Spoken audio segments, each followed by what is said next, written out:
मध्यप्राच्य स्थिति नहीं चिंता प्रकट कले प्रधानमंत्री नरेंद्र मोदी। लोकसभा अभिभाषण रखी चिंता प्रकट करिसेंती प्रधानमंत्री मोदी। पश्चिम एशिया स्थित चिंताजनक बोली कहिसेंती पीएम मोदी। युद्ध द्वारा प्रभावित देश मानक सह भारतर व्यवसाय जड़ित प्रभावित देश मानकरे प्राय 1 कोटी भारतीय रहउचंती। ईरान रु 1000 रु अधिक भारतीय सुरक्षित फेरिचंती। अनेक भारतीय नाविक गभीर समुद्र भितरे फसी रहिचंती। युद्ध आरंभ परठारु सेठारे रहउतबा भारतीयों को सहायता करूछु। 24 घंटिया हेल्पलाइन व्यवस्था मध्य खोला रहिछि। युद्ध परठारु हरमुज प्रणाली देई जहाज आसिबा कष्टकर होइछि। एथिपई घरोई एलपीजी को सरकार गुरुत्व देई आसिछंती। पेट्रोल डीजेल जोगाण स्वाभाविक रही। भारत आजिका दिन में 41 देशरू एनर्जी आमदानी करुछि। भारत सरकार गल्फ सामुद्रिक अंचल उपरे ध्यान रखिछंती। युद्धर प्रभाव सारा विश्वर अर्थनीति को प्रभावित करिछि। भारत उपरे कम प्रभाव नहीं प्रयास जारी रही। सरकार एक आंतः मंत्री स्तरीय कमिटी गठन करी नजर रखिछथि। देशर कृषकों को एही संकट रक्षा करबा पई कार्य चलिछि। यूरिया सार दाम विश्वर अन्य देशठरू कम रखा जाइछि। कृषक मानकु 22 लाख सोलार पंप बंटन होइछि। कृषक मानक पाखरे पर्याप्त खाद्य शस्य मौजूद रहिछि।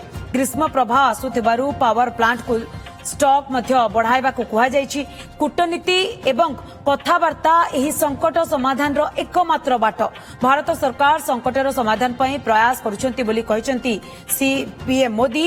युद्धर प्रभाव लंबा समय पर्यंत रहिबार संभावना अछि बोली कहिसंती प्रधानमंत्री नरेंद्र मोदी। भारत की भूमिका स्पष्ट है। शुरुआत से ही हमने इस संघर्ष को लेकर अपनी गहरी चिंता व्यक्त की है। मैंने स्वयं भी पश्चिम एशिया की सभी संबंधित नेताओं से बातचीत की है। मैंने सभी से तनाव को कम करने और इस संघर्ष को खत्म करने का आग्रह किया है। भारत ने नागरिकों, एनर्जी और ट्रांसपोर्ट से जुड़े इंफ्रास्ट्रक्चर पर हमलों का विरोध किया है। कमर्शियल जहाजों पर हमला और हॉर्मुज ट्रेड जैसे अंतर्राष्ट्रीय जलमार्ग में रुकावट अस्वीकार्य है। भारत डिप्लोमेसी के जरिए युद्ध के इस माहौल में भी भारतीय जहाजों के सुरक्षित आवागमन के लिए निरंतर प्रयास कर रहा है।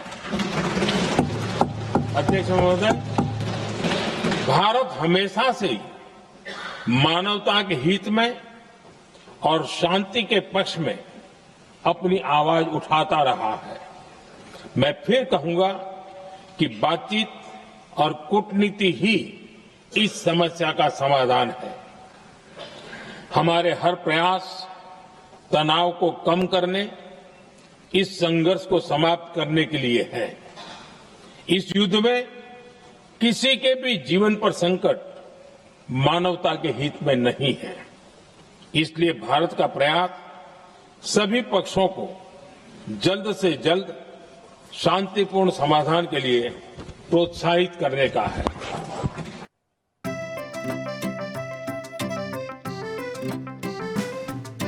बीएसजी चाहता है चलो कुछ ऐसा करेंगे, देश की शान है हम सरदार रहेंगे, सरदार रहेंगे। टीएससी गुरुकुल गोठपाटणा भुवनेश्वर।